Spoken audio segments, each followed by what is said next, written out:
What is poppin', everybody? Welcome to Buttered Up. I'm Tyler. This is Shane. We're talking a lot of different things, but we're mostly talking about Toy Story 5. Shane, your thoughts? We'll talk about it in a We'll talk minute. about it. We will also talk about DC. We'll talk about the animated Uh-huh. world. We'll give a little bit more thoughts on Supergirl now that we've had, about a week to kind of Yeah, to kind of fester digest in it, it. sit in it. Yeah. And we'll talk about the Odyssey. They're not letting influencers watch the Odyssey first. I We think don't the even. We're not influencers. even influencers. Again, we're not even big enough for it to matter. But still, I think all influencers should be banned from watching the Odyssey as a whole. Not even just previews. Just they don't get to watch it at all. That's my take. Yeah, that's let's. how much motion no one has. No one has so much motion that he can just be Yeah, like, you know what? I'm not gonna let them come.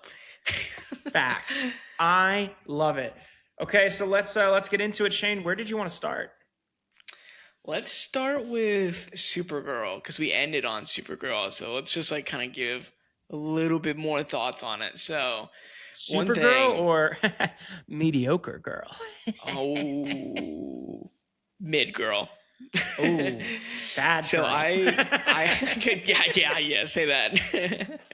I posted something that got a good bit of views and a lot of engagement because people were not happy. I posted a side by side of Zack Snyder's Justice League or Zack Snyder's Man of Steel and then Supergirl's Rotten Tomatoes. So both of the tomatoes, and they were like nearly identical. They were livid. Zack Snyder fans were livid. They were fuming. You should go look at it if you hear this. They were so mad.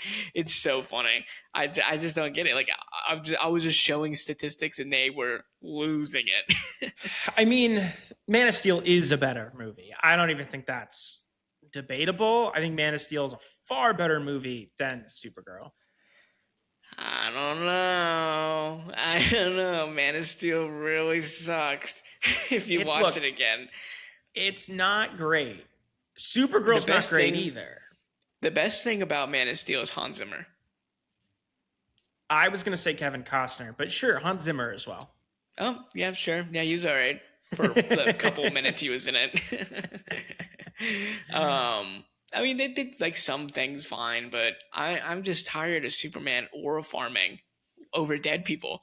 just, just like I like David Cornsweet. I like this campy, nice guy routine that he's got going on. I think it makes way more sense and it's way more Superman. I left Man of Steel feeling like I just left a Transformers movie. When I left Superman 2025, I left wanting to be a better man. That's the difference between those Superman movies. So you can say what you want, but they are objectively different movies, and I think one of them just does the characters so But much better than the other. we're not arguing whether Superman That's true. No. with David Cornsweet was better than Man of Steel. I mean, I think that's not even a debate. James Gunn's Superman is a million times better than Man of Steel ever could have been. And that's not to say that what's his name? Who? Who? Henry Cavill. That's not to say Henry Cavill wasn't a good Superman. He was a good Superman. But James Gunn put together a better movie than Zack Snyder ever did. But Supergirl, which maybe the issue is that James Gunn didn't write it, didn't direct it, kind of slightly oversaw it, maybe. I think he only saw the stuff that was going to impact him directly, such as like any Superman scenes or anything, which I feel like wasn't the best idea. I get it, he's busy, but God, if you're gonna hire someone like that to write that movie, you need to. What's her name? Anna something. You Anna need Naguero. to. Yeah, you need to handhold because what was that? What was that? But no, I still do think that Supergirl was better than Man of Steel story wise, and that's saying something. I don't think either of them are good. I just I think they're like literally on the same page. It's tough, right? Because I truly, truly, truly love Millie Alcock as Supergirl. And I think if you gave her Yeah. a better script in a better movie, she would just be phenomenal. And I don't know if the same can be said of Henry Cavill? My brain is Goodness, fried man. today. I know. I don't know if the same can be said of Henry Cavill in that version of Superman. I think Henry Cavill really found his footing as the Snyderverse went on. I think You're if you're cooking. talking about original first movie appearances for both actors, Millie Alcock does a You're better job as cooking. Supergirl than Henry Yeah. Cavill did as Superman. Yeah. But I think the movie Uh-oh. overall is a better full story than Supergirl. Nah. You I lost don't me. even remember the villain. I don't even remember the villain in Man of Steel. And I can tell you that villain was far more interesting and far more memorable than Cream or Creme, whatever his name is. That's with a bunch because of that villain had piercings. superpowers. That's why. It's General Zod. Yes, That's who it was. that one. He's iconic as hell. General Zod is such a more iconic character than Krem is. So I think that's kind of where the disadvantage is. I don't know why. I mean, I think they chose Krem because obviously Krem's in the Woman of Tomorrow comics. So that's like why they did that. But yeah, do you see what I'm saying? It's the way it's written. It's the way the character looks. It looks like a villain she should defeat in the first act before getting to the big boss. Oh, that's a good point, and That's agree. what Krem should have been. And I get it. They're following the comic storyline, which is fine, but they didn't do a very good job of translating that into cinema. And it would have been better if Krem was just like a quick boom. We got in, we got out. Now let's get to the real bad guy. I agree. Well, let's move on from Supergirl then, because I feel like we're kind of aligned. Not really, but kind of enough.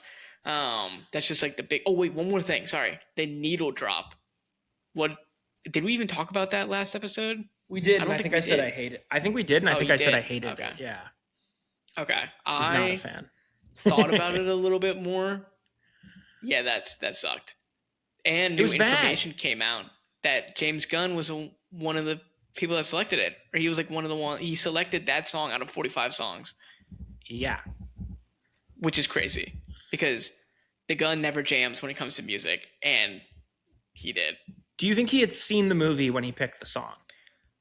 Yeah. Oh, yeah. Of course. No, they always do that. They always do that. Like I'm sure they were in the editing room watching the scene, and that's the one that they chose, for sure. I think he didn't. I think he didn't actually watch the movie. That's my hot take. You can clip it, put it It should have wherever. been Blondie. James Gunn didn't watch the movie before it was finalized in the edit. He just That's suggested a crazy 'cause- song, and that's that. Superman had such a good score, and even aside from the score, it had really good music, like punk rocker, like that one. And then what was the other one? Like the fun, like with the Mr. Terrific, like stuff like that. Yeah. Like that was iconic. And then in this movie, they didn't have like any of that. I don't know why, but No. we can talk about like the DC animated stuff if you want after your But point. I think the difference is traditionally when we get to a song like that in a James Gunn movie, we've kind of built up to it in some way. And I don't really think that song was built up to in that moment, in the sense that, you know, when you watch Guardians of the Galaxy, it's kind of Peter Quill's whole identity is music. I don't know. I just think if maybe they had a couple scenes where Supergirl Kara is listening to some of these punk rock music, because is there punk rock music in any of the other scenes in this movie? She is walking around with like the headphones, and she has like the iPod or like whatever device she has to play music. I don't know if it's a Walkman or an iPod or whatever, but she has like these like devices to listen to music on, and I'm pretty sure Superman gave her it. So what I'm thinking, what I heard as a theory was that song played because that's the song that she listens to, that Superman downloaded for her, that he thought would be good for her to listen to. But that's such a reach because there was no lead up to that or anything. That's just like headcanon. I've heard the same thing, and I agree with you that If that's true, there needed to be a scene It would have been that so much led cooler if it was. to that. Yeah. Yeah. But let's Bad talk about movie. that. Man of Steel. Let's- One more. Hold on. All One right, more all right. time. So it's clear and clippable. Man of Steel is a far better movie than Supergirl. But Millie Alcock is a better Supergirl than Henry Cavill is a Superman. According to Tyler. According to that's the official Shane does not up. approve this That message. is the official. I won't let you up say it without me podcast talking over you, so it statement. can't be clipped. That's like my input of just like canceling out your statement. On behalf What I'm of gonna Buttercup. do is later. Just and gonna I mute shouldn't- my track. I could do that. That's smart. No, I'm gonna do something Right. even more work. Is I'm gonna just let you forget that I was doing that, and then later something we agree. I'm gonna say that is an official buttered up statement, and then I'm just gonna clip great. that with what I just said, so you can get all the hate.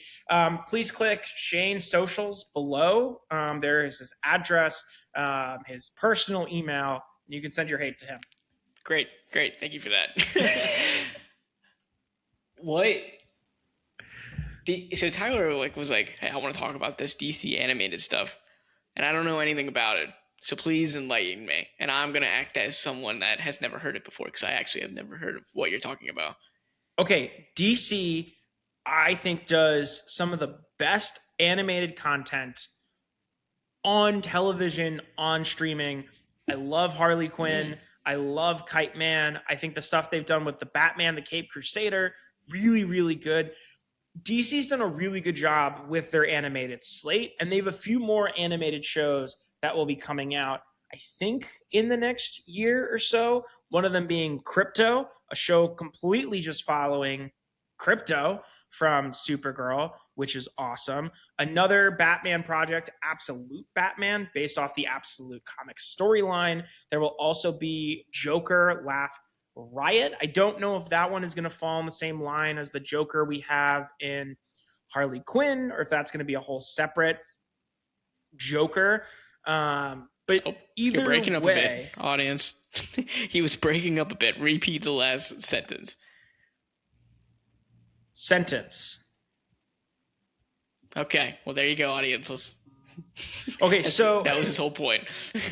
No, I think DC does a really good job with its animated projects. And I'm not sure if Joker Laugh Riot will be the same Joker we have from the Harley Quinn series, or if it's going to be a new Joker. Either way, I'm not disappointed ever by what DC puts out on its animated side, at least in the last 5, 6, 7 years. And I think we're going to have some really good content coming up. Creature Commandos, right? Really, really good. James Gunn centers around the greater universe. It's something that DC does really well that I don't think Marvel has done as well. X-Men 97 was really good.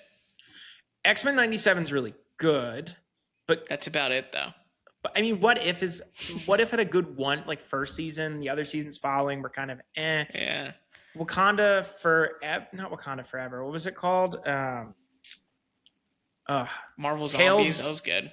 Marvel Zombies was good. Tales of Wakanda was good. I don't think anyone watched it other than myself. Did anybody it's really watch that? good. I loved it, actually. It's really, really well done. And it is heavily influenced by Ryan Coogler, and you can tell, which is awesome. But that's good.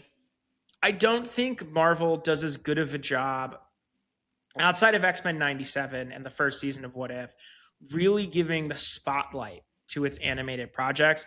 Spider-Man Freshman Year came out last year. That was really good. I enjoyed it. I didn't like the animation on that, personally. Yeah. I heard the story was pretty good, but I couldn't really watch it because I was like, man, this is not pleasing to look at for me, personally. I mean, I enjoyed it. The animation didn't bother me. I love Coleman Domingo as Norman Osborn. He's fantastic. I mean, if we can get him to be okay live action. Live action. Yeah. That is an official buttered up statement. Yes, it is. That one I approve. Clip it and ship it. So what's upcoming then? So I don't have release dates in front of me, but we can expect My Adventures with Green Lantern, another animated show that'll be coming out. Okay. Isn't Lanterns Absolute coming out? That's weird. Why are they doing that at the Lanterns will same come time? out. I think, I don't know for sure, but the logic, there's two different ways this could go. The first way could go, people are really into Green Lantern and want to see more of Green Lantern, and that's a good way to keep people on that HBO Max platform. You know, it's like, oh, I loved this Green Lantern. Let me keep watching more Green Lantern. Or in the next year, we're going to switch from Warner Brothers being in charge of DC Studios to Paramount being in charge of DC Studios. And they may be trying to get as much content out as they can, as many of these stories they want to tell before Paramount takes it over. And James Gunn and Peter Safran no longer have the same kind of control that they have now.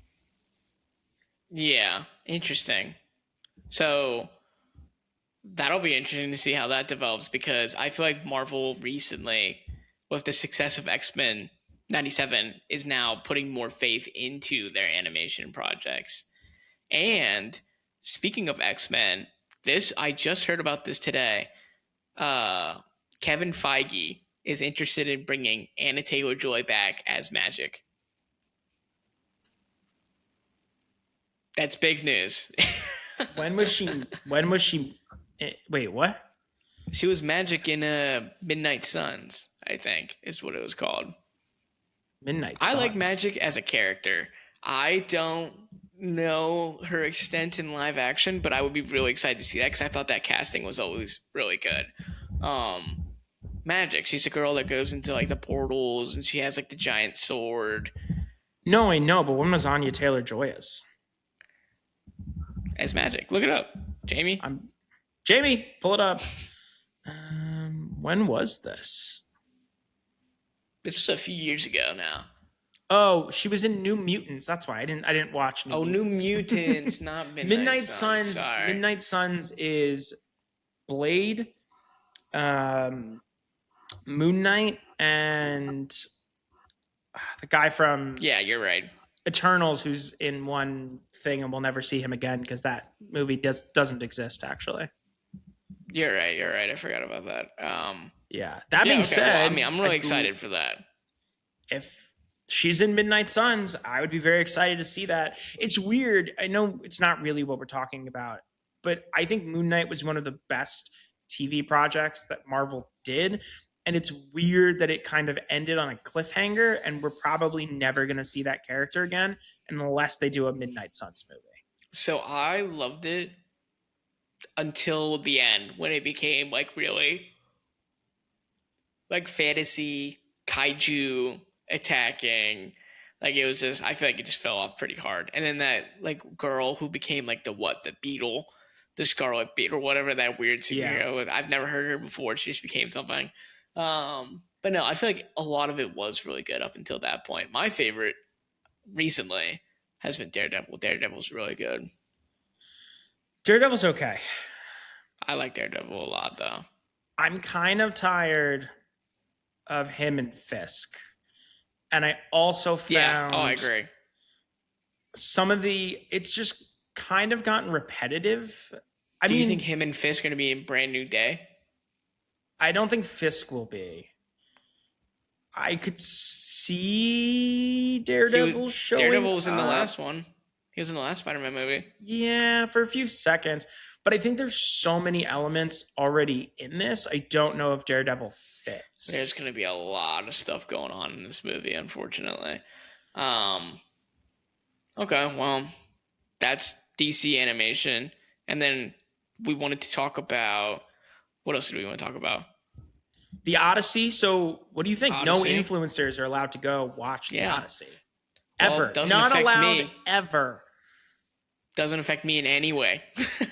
So I will still be there the first few days. I wasn't able to get tickets for the first day, but I'll be there. I'm going to go see it as soon as I possibly can, and I'm very excited. It's going to be so good. I don't know if you know more about this than I do, because I don't really know that much. When they say influencers, does that mean like just like Soups and Straw Hat Goofy, those types of people don't get? Early access? Yeah, Are they I talking like think- companies like new rock stars? Do they still get early access screening? So I think by influencers they mean like what we would be if we were like grown up. If we were creators. if we were big, because we just sit here and talk about movies and stuff. I think that's what they mean. Like you said, soups. Yeah, I don't think that would. I don't think we'd. I don't think that's. I think that's what they're talking about. They're not going to let those people in, but they Got it. probably will. Let people like, I don't know, like press from like Times or Variety or something. You know what I Yeah. mean? Some stuff like that. I don't know. No, But that makes sense. Yeah. I don't think it matters either way because what they're going to show it one day earlier than everybody else. Maybe it's not the end of the world. But I am excited to see it, and I think it's going to be very good. And I think anyone that doubts Nolan is always proven wrong, unless they've seen Tenet, because I feel like Tenet's a little bit hard to watch. But once you've seen Tenet like 4 times, that's when you're like, oh, this is a good movie. I understand. I understand what he was cooking. But it takes 4 times of watching Tenet to be like, I understand what he's talking about and what's happening. I don't want to say I'm the smartest person on the planet, but I enjoyed Tenet the first go around. I don't know what that says about you me. are the smartest person on the planet. But yeah, that's Favorite Nolan film? Go. you go first. I have to think. for a Oppenheimer. second. Oppenheimer. It's a 3.5 hour long biopic, and I was every time I watch it, I'm on the edge of my seat. I love that movie so much. I never finished it. Oh, that's right, because you went with Sydney and the power turned off. I went with Sydney. You may know Sydney. She used to be a part of this podcast for one episode. And we kicked her off. we kicked. Well, she left of her own accord. She'll be back, maybe for cameos. There was a tornado, I think, outside the movie theater, and power went out, so we didn't get to finish it. And They were showing Twisters next door. They were, yeah. Except real tornado that we almost died. Just kidding. But yeah, so the power went out, so I didn't get to finish it. But the best all-time Christopher Nolan movie, hands down, Inception. One of my all-time favorites ever of any director. Inception. That's a good one. Elliot Page is coming back they were in Inception, and now they're going to be in Odyssey. So I'm excited to see them make a return. I wonder what they're gonna cook up. I feel like they're really talented, so we'll see what happens. Yeah, and one of the best things about Inception was it wasn't creepy how young the girls were that Leonardo DiCaprio was dating back then. Inception. Oh, Inception. I thought you said obsession. I was like, what? Inception. It wasn't creepy then. It's a little creepy now. It wasn't creepy then. Sorry, Leo. Love you. God, when they're like when in the like final scenes when like they're like falling through the different dreams to Hans Zimmer's score. Oh, goosebumps. Oh, that's such a good movie. I gotta watch that again. Okay, and then mine. So yours is Inception, mine's Odyssey. We both didn't say Interstellar, which is surprising. Interstellar is probably my second though. Yeah, Interstellar's good. I saw it for the IMAX re-release. Oh man, dude, I was sobbing like a baby every time I watch it. I was like, "This is peak." I'm just such a sucker for The Dark Knight, Joker, Heath Ledger. I saw The Dark Knight soundtrack get performed live at like the Hans Zimmer concert. Where they performed it live. I felt it in my bones. That was I see where you're coming from with that. That movie is very, very good. But enough about the Odyssey. We'll talk about that when we go see it, which is going to be very soon. So Stay tuned for that one. We'll talk about what we did see. Toy Story 5. 5. I've lost track of how many there are. How long are they going to keep making Toy Stories?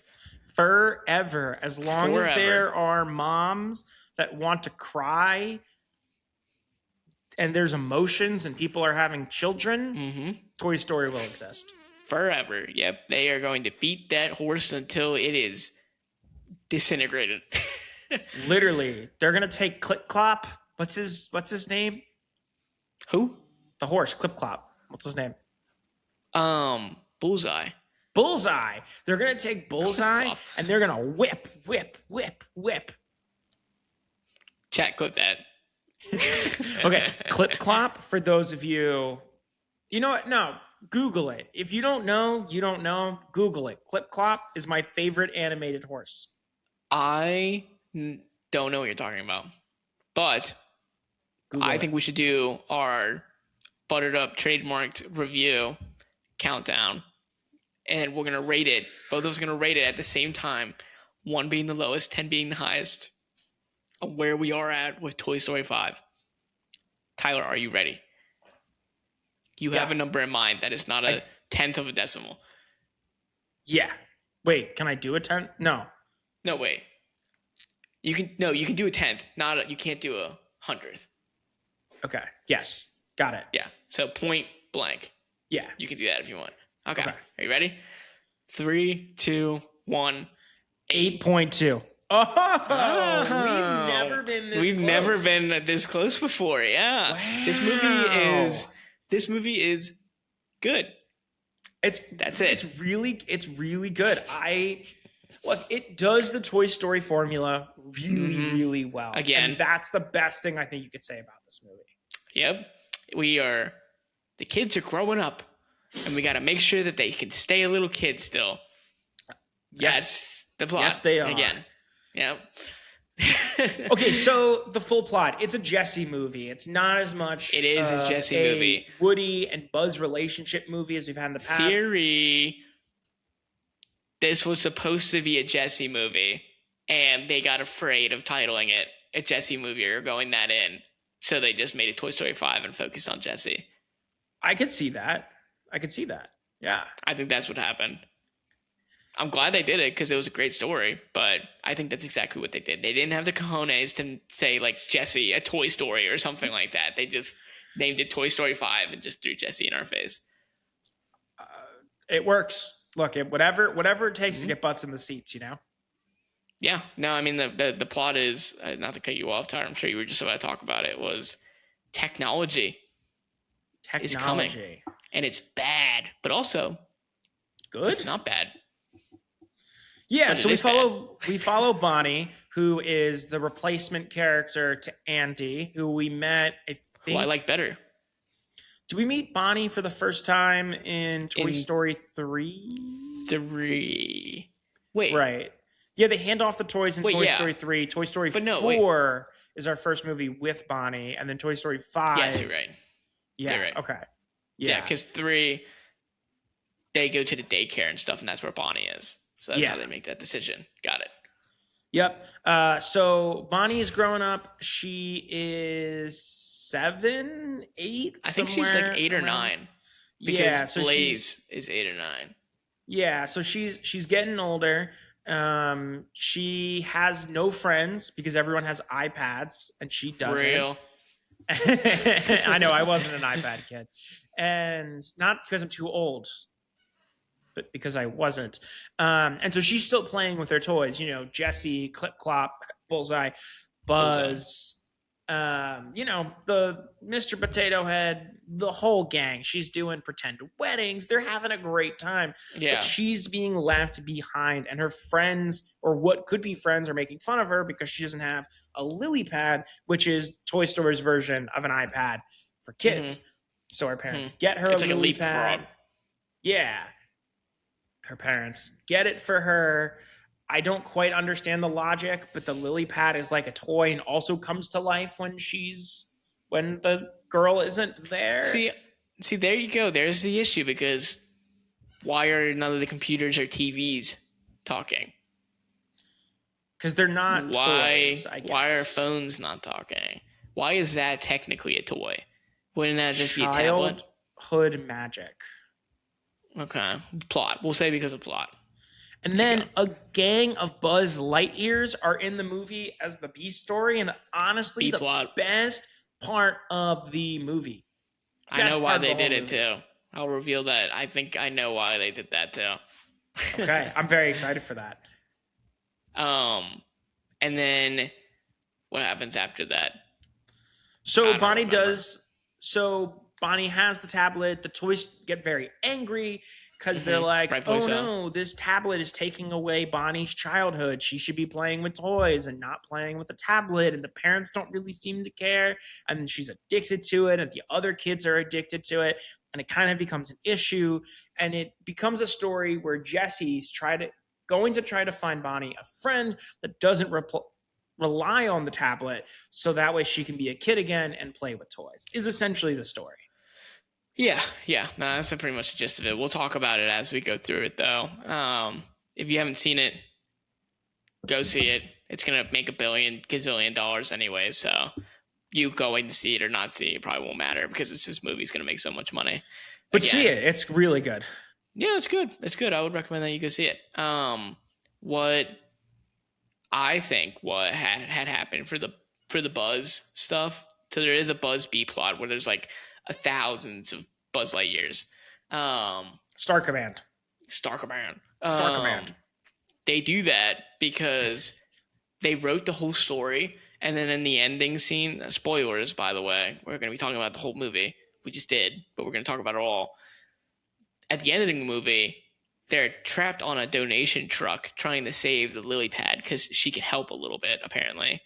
Um, they have no way to get out of that situation, which is why I think they wrote the drones, which just happened to be Buzz, into that so that they could get out of that situation. I think Buzz, like that Buzz Lightyear B plot, was not a part of this story at all, and they shoehorned it in at the end. Maybe, but it does go to show.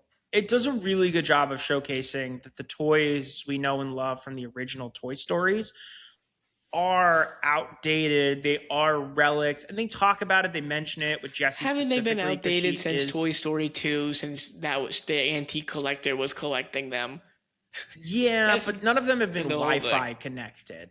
This is kind of the first time I think we see a toy that's connected to the internet crazy. outside of just, the tablet. Why does a Bud Lightyear action figure have Wi-Fi capabilities? Because it's a drone. That's how you connect to the drone to fly it.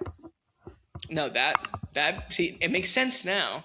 Yeah. But watching it, I was like, that's dumb. That's just a plot thing. But question: do they not come to life until they're out of the box? see, we've only ever seen Buzz get unboxed before. We haven't seen any other toys ever get unboxed. Well, we saw Lily Pad, right?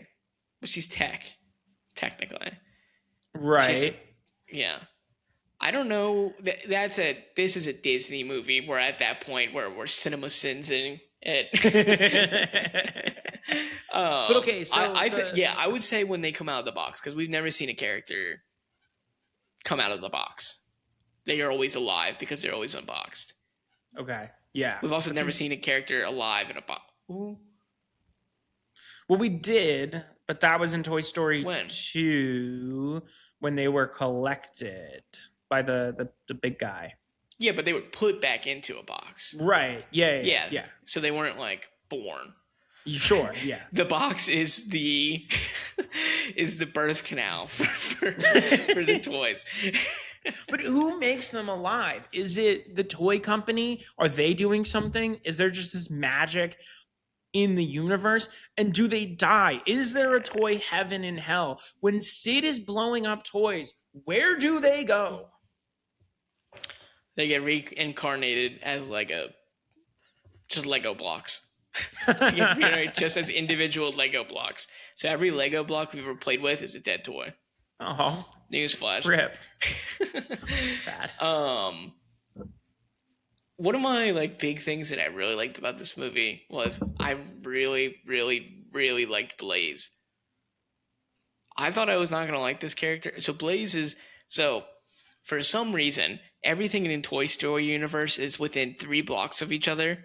So Jesse's childhood home is right down the street, and somehow I know how, but Jesse and Bullseye end up at that house because Jesse had a conveniently placed address on her. So when someone picked her up, they were like, "Oh my god, look, the owner's over here." So she gets brought back to her childhood home. Blaze is the kid that lives at that childhood home now, and she's awesome, and I love her. I think she's like the best character Toy Story has ever had. Really cool. I love the pet pig. That's a fun Jimmy Dean. Jimmy Dean. Yeah, a little cruel of a name, but you know. That was. There's a lot of like innuendos in this movie. Have you noticed? Did you notice that? No, yeah, but I think Toy Story always does that. I feel like they were really on the head this time around. Like the drunk Conan O'Brien. Do you remember that? Was good. Yeah, Conan O'Brien is a good potty helper. He's like a potty toy, and he's the best part of this movie. He is incredible. He's low on batteries when we first meet him, so he's just heavily intoxicated for like 5 to 6 minutes of this movie, and it's incredible. Yeah, I still think the best part of this movie is the group of Buzz Lightyears going, Star Command, Star Command, Star Command, Star Command. Yeah, they see the North Star, so they just keep walking north. They're essentially the Minions. They're Toy Story's version of the Minions. Yeah, and I don't mean that in the sense that they're the same character, but they kind of serve the same plot device as the Minions do in Despicable Me. No, I agree. They were just like moving forward. Yeah, Star Command. I did not. When they climb up the thing, so they're at a port. Oh, so God, they climb up a crane. So the Buzz Lightyears, these drone Buzz Lightyears, which we don't really find out they're drones, I think, until later, because they don't even until know like the end of the movie. Yeah, because they don't know they're toys. They wash up on this island and are just trying to find. Sorry, they don't know they're drones because LilyPad opens up the app and updates them or whatever. So that's what happens. So they wash up on this island. They don't know they're toys. They just think they're a bunch of buzzes looking for Star Command. And they end up at this seaport where there's a crane and they climb up it. And there are people working at this port. And this guy looks and just sees the crane. He's like, is what it is. Cranes move on their own sometimes. And they're just like, Star Command, Star Command, Star Command. 10 out of 10. And they find the North Star. And they keep walking that direction. There's a lot of instances in this movie where there are hordes of toys running around in daylight, and no one seems to care, which is like fine, I guess, just like a Toy Story thing. But that was one thing that bothered me. And the other thing that bothered me, speaking of Buzz, I did not like Buzz Lightyear in this movie. They reduced him to a soy boy simp. And he had the only thing that he did this whole movie was literally like drool over Jessie. It was insane. He didn't do anything. He helped Jessie a little bit at the. Of course he did, because he needed to. Because the whole point was that he wanted to like make. So spoiler alert: Buzz Lightyear is in love with Jessie and wants to marry Jessie. That's the whole commitment of Buzz in this movie, is that he's just trying to find the right time to propose to Jessie. But I'm okay with that. I am, because he didn't do anything. I know, but we've gotten a lot of Buzz. I think it was great that Jessie got her moment to really shine. No, I'm really glad that, yes, I agree. I really, really, really like that Jessie was a lead in this movie. I think it's bad writing when you have to bring another character down to bring another character up. You see what I'm saying? Yeah. I feel like it would have been even more empowering for Jessie if Buzz was as like strong and like good of a leader as he usually is, and Jessie still was able to do what she needed to do and be on her own, as opposed to lobotomizing Buzz to put Jessie on a pedestal. You see what I'm saying? That's true. I think what they could have done is, so we haven't talked about Woody, because Woody is off with Bo Peep and the Key and Peele stuffed animal characters from the carnival from the last movie. They don't say a word. They don't say a word, but they're off rescuing lost toys, essentially, and trying to find them new homes, which is a really interesting side quest. that we They're kind like of animal only control. yeah, but we only see it in the beginning, and maybe it would have done better if Buzz was with Woody and they were teamed up trying to find some more lost toys and more of a connection, but they just needed to find a way to get Woody back into Jesse and Bonnie's life. Woody did not need to be in this movie. No. I said Buzz didn't do anything.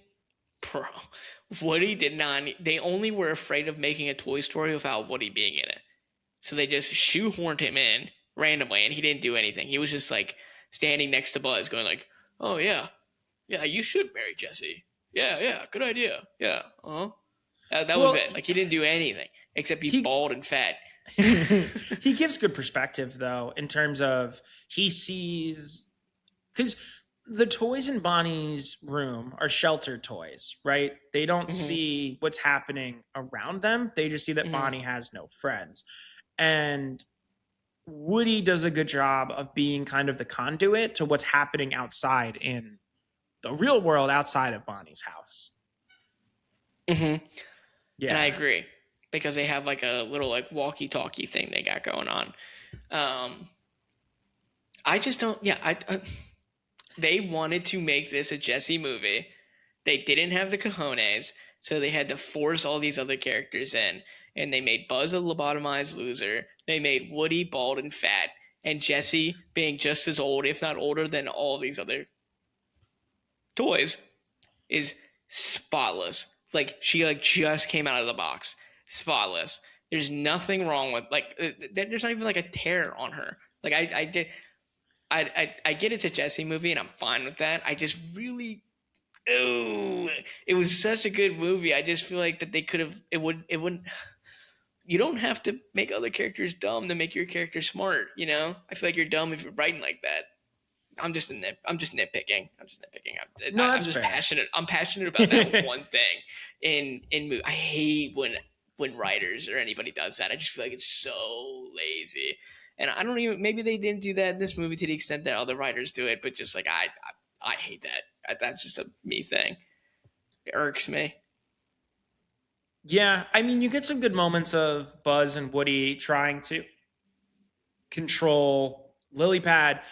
They both kind of steer the lead to find Jessie when she goes missing. I don't think they're as useless as you're making them out to be. I mean, they do get that horde of horses that just sit on that wall of Ravenclaw. What's her name? Blaze. Blaze's bedroom, that like wall of horses. They command them to go and save Jessie. I kind of disagree with you. They didn't even need to save Jessie, because there was nothing wrong with Jessie. She was just sitting on the hill. But they don't know that. Like, she was fine. Yeah, so they didn't do anything. So again, yeah, but they didn't do anything. I will say, yeah, the only thing that they did do was that, you are right, they pulled the plug on Lily Pad so that she didn't charge overnight. And then they found out, just through mere happenstance, that Lily Pad works like Siri. So she has to listen to them whenever they go, Lily Pad, take a picture. Lily Pad, send a picture. So they did do that. And they did at the end figure out how to find Lily Pad by using the Siri function. Other than that, nada. Yeah, I don't know. It didn't bother me like it bothers you. I still gave it an 8. Let me make it very clear. I still give it an 8. I still really like this movie. That's something I'm very passionate about. I know I was asking questions before about how the toys come to life and the logic of the movie, but Toy Story and kids movies in general, I don't tend to give the same sort of criticism or critiques that I would usually give to a regular movie. Like, you're saying I need to shut up. It's a kids movie. I'm not saying you need to shut up. It's a kids movie. I think your points are valid, but I feel like the last few movies, well, maybe not the Backrooms, but with Supergirl, I just shredded it. Right, with Disclosure Day, I shredded it. Toy Story, I'm like, they both weren't that good. Back, let's relax and let's watch some toys do some silly things. Star Command. True. Toy. See, toy. I grew up with Toy Story. I like toy. I'm a toy. I always was a Toy Story fan. I was that guy. I was dressed Who up as wasn't? Woody for Halloween. I had Woody's, I had Buzz's, I had Jesse's. Like I was that guy. So are you a That's why I'm Woody? passionate about it. Are you a Woody or are you a Buzz? I'm a Buzz. I think Woody's a whiny little bitch. He's just a little brat, dude. I agree. Especially in the first one. Oh my god, what a little brat. That whole movie. But I did want to mention as well, they are going to keep making these movies. These actors and actresses aren't getting any younger. You could really hear it in Joan's voice, the voice actor for Jesse, at some point, that it had been a long recording session. And her voice is like cooked. And I felt really bad. But she really did do like a really good, strong performance. But I mean, you can't. They've got maybe if they start production on 6 right now, I think they maybe have 2 more in them. Yeah, but they also can, I think, start to move on from the original toys. As sad as that may be, I think we'll start to see more Toy Story projects that move a little bit past where we currently are. They should have just made a Jessie movie with a younger voice actress, because Jessie was younger, like a prequel to Jess. You see what I'm saying? Yeah. We got that in this movie a little bit, but that's one way that they could do that. Do you think they're going to like reboot the TV series that Woody was based off of, and maybe there's going to be a new series of like Woody toys or like Buzz, like you know what I'm saying, and maybe like bring like No. I heard so another podcast called House of Cinema podcast. They said it first, so I'm not going to take any credit or anything. They're like, oh, there's going to be like new toys or something, and Glenn Powell should be the new Woody. And I was like, yeah, you're right. He should be the new Woody. That would have been great. No, they won't do it because Lightyear was such a flop. Yeah, Lightyear did suck. That killed it. If Lightyear was really, really good, we would have got the Woody story. Slink. The Slinky story. Yeah, we would have got a million of those. My question is, when are they going to do live action? Oh my Toy God. Story. You can't do live action Toy Story. It'd be so freaky. They could. Moana is coming out this week. Or like this week or like next week. Who cares? No one cares. Everyone's over it. And somehow it's money laundered to the point where it's going to make $500 million. Is it? Okay. I have a TikTok that asked this question that I'm going to post probably in the next couple of days, but I don't think Moana's going to make $1 billion. I don't think it's going to get close. I think this is going to be the lowest performing of the live action, and that includes the prequel for Scar and Lion King. Yeah, but what was that called? The Lion King? No. There was the follow-up, the prequel live action. That was also, I think, done by... Wasn't it just Lion King 2? There is a Lion King 2. No, there's live action Lion King, and then... Oh, is there live action Lion King 2? Pretty sure. Maybe I'm wrong. But, yeah. No one saw that, but everyone saw the first one. Why, guys? Right, but it was... If you're listening, stop seeing these movies. Just watch the original. Like, the original Lilo and Stitch. Oh. Mufasa. There was a live action Mufasa movie where you see how he became king. That's right. I remember that. Yeah. Well, I don't. I didn't go see it, but I remember it coming out. It was alright. Yeah, of course it was, because no one cares. It just go, if you were like, man, I really want to watch Lilo and Stitch. I want to go to the theater and watch Lilo and Stitch. You dummy. Go watch the original Lilo and Stitch that has incredible animation, and it is beautiful, colorful, amazing, gorgeous. But you go to the theater and you watch this grayscaled, dumbed down, Netflix written version of the live action, and you're going to do it for Moana. You're going to see The Rock walking around in a wig for 2 hours. Because it's easy. Parents don't have to worry about like doing research. They already know these movies will be fine to take their kids to. They don't have to worry about anything inappropriate or something slipping in. They go, I know what this movie is. I remember this as a child. So I think live actions can be done right. I think How to Train Your Dragon is a great example of that. Didn't see it. I also think that the live action Tangled is going to be a masterpiece. You heard it here first. I think it's going to be freaking fantastic.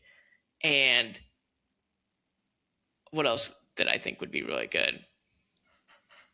No, live action Tangled is going to be really good. And I think if live action Tangled is really, really good, we should start getting into the territory of live action Frozen.